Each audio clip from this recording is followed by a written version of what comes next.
രാവിലെ തന്നെ അനുമോൾ ഒറ്റപ്പെട്ട് നടക്കുകയാണ്.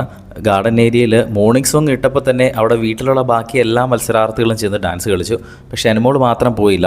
ഷോ അവസാനിക്കാറായപ്പോൾ വീട്ടിലുള്ള ടോപ്പ് 7 എല്ലാവരും തന്നെ അങ്ങോട്ടും ഇങ്ങോട്ടും വളരെ സൗഹൃദമായിട്ടാണ് പൊയ്ക്കൊണ്ടിരുന്നത്. പക്ഷേ ഈ റീ എൻട്രി നടത്തി കയറി വന്ന ശേഷം റീ എൻട്രി നടത്തി കയറി വന്നവർ തമ്മിൽ അടിയുണ്ടാക്കുന്നു.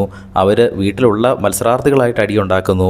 റീ എൻട്രി നടത്തി കയറി വന്ന ചിലർ അവരെ പ്രധാനമായിട്ടും ടാർഗറ്റ് ചെയ്ത് വഴക്കുണ്ടാക്കുന്നു. പ്രത്യേകിച്ച് രഞ്ജിത്ത് മുൻഷിയൊക്കെ ആദ്യം വന്നപ്പോൾ തന്നെ അനീഷിനെ ചൊറിയുന്നു, ഷാനവാസിനെ ചൊറിയുന്നു.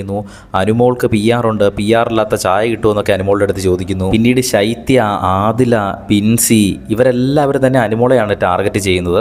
ആദിലയൊക്കെ ഇത്ര പെട്ടെന്ന് നിറം മാറുന്ന ആളാണെന്ന് ഇന്നലത്തെ ഒറ്റ എപ്പിസോഡ് കൊണ്ട് തന്നെ തെളിയിച്ചിരിക്കുകയാണ്.